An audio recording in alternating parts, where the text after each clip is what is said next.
Alors vous êtes certainement au courant, il y a Google qui a lancé un nouveau système d'exploitation, Android. Eh bien, je vous annonce une grande nouvelle. Vous savez déjà développer pour Android. Grâce à Windows 2015. Regardez, j'ai ici un smartphone fonctionnant sous Android. Ce que je vous propose, eh bien, c'est de créer ensemble une application pour ce terminal. Une application catalogue de produits, de bons produits, vous verrez. Et cette application, je vous propose de la créer en 3 minutes. En 3 minutes? Blague.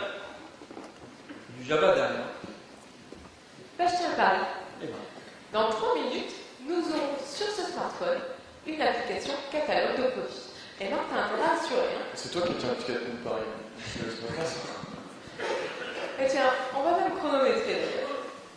Est-ce qu'il y a quelqu'un qui a un chronomètre, une montre qui fait chronomètre ici dans la salle? Qu'on puisse chronométrer un petit peu, voir si Marc est performant aujourd'hui dans son 3 minutes. Allez. Oui, monsieur? Monsieur. Ok. Donc Marc, tu me dis quand t'es prêt, je te laisse le smartphone. Et je vous donnerai le top départ. Hein. Il doit son chaud, hein? Donc on va brancher l'appareil directement au PC pour avoir automatiquement une application Windows Mobile adaptée à ce matériel, avec la bonne taille des écrans, etc. Hop. Un compte en banque, là. Non, pas le compte en banque. Oh, c'est sympa. Ah, c'est parti. C'est parti, dis donc. Ah non, ok. Bah, je t'attends pas alors. Hein. Allez, donc c'est parti. Donc on crée un nouveau projet, on l'appelle C3PO, et on va créer donc une application pour Android. Donc on le spécifie ici, je travaille seul, ok, ça fait plaisir. Donc on utilise une base de données existante, donc on va simplement la sélectionner. Donc ici la base de données est au format SQLite, en fait c'est le format qui est disponible sous Android. Donc on crée une nouvelle fenêtre, vous le voyez ici. Alors ici la couleur de fond de la fenêtre est noire, tout simplement parce que c'est la couleur par défaut pour Android. Et bien entendu vous pouvez le personnaliser, vous pouvez le modifier. Dans la base... Non, ne m'attends pas surtout. Dans la base de données, on a 2 familles de produits. Donc on a créé effectivement un champ onglet avec 2 volets, un par famille de produits. Donc on a des macarons et des chocolats. Ah, c'est des bons produits. Des bons produits. Donc voilà, Marc met des petites icônes, ok, super. Donc ensuite, on va afficher la liste des produits. Donc on va la présenter sous forme de zone répétée. Donc on va chercher des informations dans la base de données, dans le fichier des produits. On prend les rubriques qui nous intéressent. Donc Marc va réorganiser les champs dans la zone répétée. Et puis on va tout de suite écrire les traitements. On en a combien de minutes, monsieur? 1 minute, 1:15. Allez. Donc les traitements, ce qu'on va faire, à l'ouverture de la fenêtre, nous allons choisir d'afficher la première famille de produits. Donc ici, ce sont les macarons. Donc on pose le filtre sur la famille et on réaffiche la zone répétée. Et puis également, dans le code de l'onglet, nous allons également poser le filtre en fonction de l'onglet. Et pareil, on va réafficher la zone répétée. Vive les copier-coller, hein? Ah bah... Voilà, donc n'oublie pas d'enlever les zones répétées juste avant, une fois ça suffit. Et puis ce qu'on va faire, on va également afficher, puisqu'on a beaucoup de temps, on va également afficher le détail des produits. On va donc créer une nouvelle fenêtre.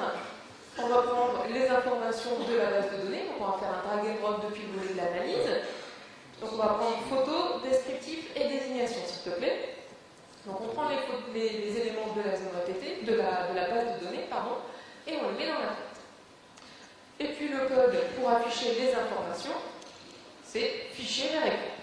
Et dans le code de la fenêtre avec la zone répétée, lors de la sélection d'un élément dans la zone répétée, on va afficher la fenêtre de détail. Hop, c'est... On génère l'application. Allez, j'ai fini. Et c'est terminé. Nous, on a fini. Alors, combien? 2,36. 2,36. C'est bon.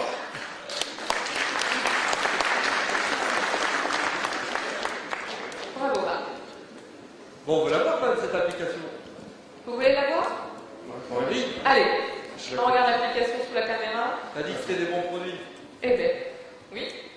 On va regarder ça tout de suite. Donc là, on est en train de copier copier l'application, donc l'exécutable et les données, sur le smartphone Android, hein, donc qui est branché directement au PC. Donc je récupère l'appareil, je le place sous la caméra et je vous montre ça.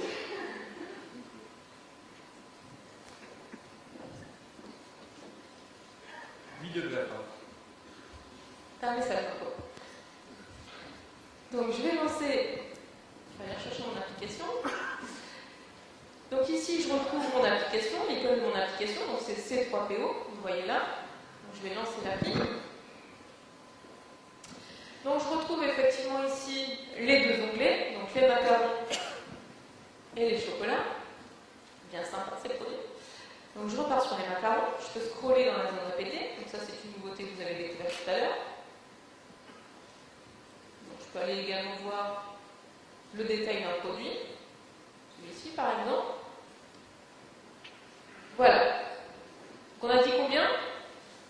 2 minutes 36, c'est ça? Ouais. 2 minutes 36. Entre nous, vous imaginez le temps qu'il aurait fallu pour coder ça en Java, avec une dev mobile, avec la version 15 de Windows Mobile, 2 minutes 36.